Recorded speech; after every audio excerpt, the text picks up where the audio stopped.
మన ప్రభువైన యేసుక్రీస్తు వారి శ్రేష్టమైన ఉన్నతమైన నామంలో ఈ ఉదయకాలపు శుభములు వందనాలు మరొక పర్యాయం మీకు తెలియజేస్తూ ఉన్నాను.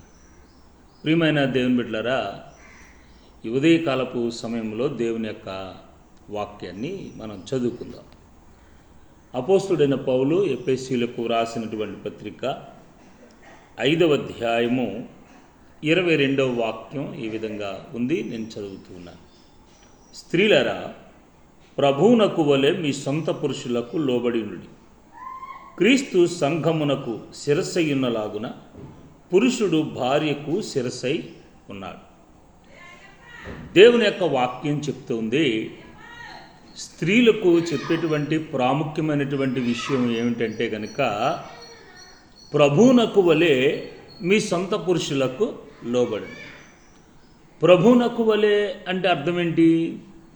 ప్రభు ఏ విధంగా తన తండ్రి మాటకు లోబడి ఉన్నాడో అట్టి విధముగా స్త్రీలు కూడా తమ సొంత పురుషులకు లోబడి ఉండాలి.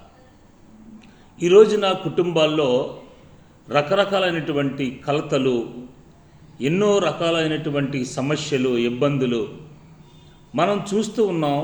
మన కనులారా మనం చూస్తూ, మన చెవులారా మనం వింటూ ఉన్నాం. ఆ పరిస్థితుల వల్ల కుటుంబాల్లో నాశనాలు జరుగుతూ ఉన్నాయి. కుటుంబాల్లో రకరకాలైనటువంటి ఇబ్బందులు, సమస్యలు జరిగి ఆ కుటుంబాలు విచ్ఛిన్నమైపోతున్నాయి. కారణం ఏంటో తెలుసా? లోబడేటువంటి మనసు స్త్రీలకు లేని కారణం చేత. స్త్రీలు అనగా కుటుంబంలో ఉన్నటువంటి స్త్రీలు తన భర్తకు లోబడి దేవుడు ఏ విధంగా చెబుతున్నాడో, నడిపిస్తున్నాడో అట్టి విధముగా నడిపించబడినప్పుడు ఆ కుటుంబంలో శాంతి, సమాధానం ఉంటుంది. ఈ రోజున స్త్రీలు లోబడేటువంటి వారిగా లేరు. అలాగని పురుషులను మనం హైలైట్ చేసి స్త్రీలను తక్కువ చేసి మాట్లాడటం లేదు. స్త్రీ లోబడి తన కాపురాన్ని, తన సంసారాన్ని, తన గృహాన్ని, తన జీవితాన్ని, తన బిడ్డలను, తన భర్తను కూడా ఏ విధంగా మరి సరిగా చూసుకుంటూ ఉందో ఆ స్త్రీ ఆ కుటుంబానికి చాలా ఉన్నతమైనటువంటి వ్యక్తిగా, ఆశీర్వదించబడినటువంటి వ్యక్తిగా పరిశుద్ధ గ్రంథం చెబుతూ ఉంది. ఈ రోజున చాలామంది లోబడేటువంటి వారుగా లేరండి. లోబడటం అనేది నేర్చుకోవటం లేదు కదా. అయితే దేవుని యొక్క వాక్యం చెప్తుంది, ఈ ఉదయకాల సమయంలో ఈ మాటలే నేను ఎందుకు చెప్పవలసి వస్తుందంటే, మన కుటుంబాలు ఏ విధంగా ఉంటున్నాయి. దేవుడు మనల్ని ప్రేమించి మనలను ఒక గృహస్థ జీవితంలోనికి, ఒక గృహస్థ మార్గంలోనికి నడిపించినటువంటి దేవుడు తన యొక్క పరిశుద్ధతను మనకు కలిగించి, తన యొక్క వాగ్దానాన్ని మనకిచ్చి, మీరు లోబడి ఉంటే, మీరు ఒకరినొకరు ప్రేమించుకుంటే మీ కుటుంబం వర్ధిల్లుతుంది, మీ కుటుంబం ఆశీర్వదించబడుతుంది, మీ కుటుంబం దీవించబడుతుంది అని తన యొక్క మాటల ద్వారా మనకు తెలియజేసినటువంటి దేవుని యొక్క మార్గంలో ఉండేటువంటి మనము ఏ విధంగా ఉన్నామో మనం ఒక్కసారి పరిశీలన చేసుకోవాలి. ఎల్లప్పుడూ మనం ఆశీర్వదించబడాలి, దీవించబడాలి, మనం ఉన్నతంగా మారిపోవాలి అని అంటే అది ఏదో కేవలం పై మాటలకు మనం చెప్పుకునేది కాదు. మనం ఆశీర్వదించబడాలంటే ఇది కూడా ఒక మార్గం.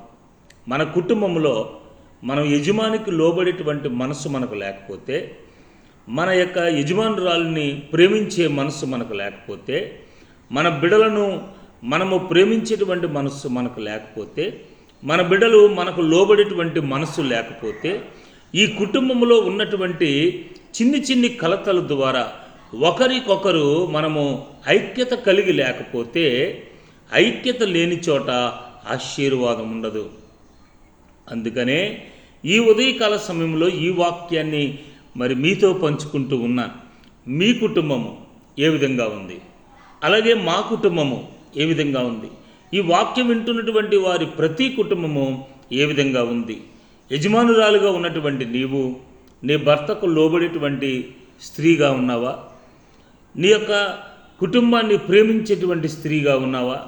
నీ భర్తకు లోబడి దేవుని మాటను విని దేవుని గణపరిచేటువంటి దానివిగా, నీ భర్తను ఘనపరిచేదానివిగా, నీ బిడ్డలను ప్రేమించేటువంటి దాని స్త్రీగా నీవు ఉన్నావా? ఒకవేళ నీవు అలా ఉంటే నీ కుటుంబం ఖచ్చితంగా 100 ప్రతిఫలాలతో ఆశీర్వదించబడుతుంది. కనుక సంఘము కూడా క్రీస్తుకు అలాగే లోబడి ఉండాలని దేవుని ఉద్దేశం. క్రీస్తు కూడా సంఘాన్ని అలాగే ప్రేమించాలనేది దేవుని యొక్క సంకల్పం. కనుక ఈ ఉదయకాల సమయంలో మరి మీ కుటుంబంలో ఉన్నటువంటి పరిస్థితి ఎలా ఉంది? లోబడి ఉంటున్నారా? లోబడి ఉంటే ఆశీర్వాదమే, లోబడి ఉంటే దీవెనే, లోబడి ఉంటే కనుక మీ కుటుంబంలో ఏ కలత లేకుండా ఉంటారు. ఒకవేళ అలాగూ లేకపోతే మనం ప్రభువా ఆశీర్వదించు ఆశీర్వదించు ఆశీర్వదించు అని మనం ఎన్నిసార్లు ప్రార్థన చేసినా ఆశీర్వాదానికి మనం పాత్రులుగా ఉండలేం. మనం ఆశీర్వాదానికి పాత్రులుగా ఉండాలంటే మన యజమానుడికి మనం లోబడాలి, మన బిడ్డలు మనం ప్రేమించేవారిగా ఉండాలి, దేవుని యొక్క వాక్య నెరవేర్పును మనం జరిగించేవారిగా ఉండాలి. అలా జరిగించగలిగితే దేవుని ఆశీర్వాదాన్ని మనం పొందుకుంటాం. కనుక ప్రియమైన వాళ్ళారా, ఈ మాట వింటున్న మీరు దేవునికి లోబడండి, మీ యజమానికి లోబడండి, మీ కుటుంబాన్ని ప్రేమించండి, ఆశీర్వాదానికి కారకులు అవ్వండి. దేవుడట్టి కృప మీకు అనుగ్రహించునుగాక. ఆమేన్. పరిశుద్ధుడైన తండ్రి, ఈ కుటుంబం కొరకు ప్రార్థన చేస్తూ ఉన్నాను. మీరు దీవించండి, మీరు ఆశీర్వదించండి. ఇదిగో లోబడే మనసు ఈ దాసురాలకు మీరు అనుగ్రహించి లోబడి ఉన్నతమైన ఆశీర్వాదాన్ని పొందుకునే కృప దయచేసి మహిమను పొంది దీవించమని యేసు నామమున అడిగి ప్రార్థించి స్తుతించి వేడుకుంటున్నాం తండ్రి. ఆమేన్. God bless you. మీ అందరికీ వందనాలు. ఈ వాక్యం వింటున్నటువంటి మీరు మరి మీకు తెలిసిన వారికి షేర్ చేయండి, లైక్ చేయండి, తెలిసిన వారితో సబ్స్క్రైబ్ చేయించండి. మరలా రేపు ఉదయకాల సమయంలో మరొక వర్తమానంతో మనం కలుసుకుందాం. అంతవరకు దేవుడు మిమ్మల్ని దీవించి ఆశీర్వదించును గాక. God bless you.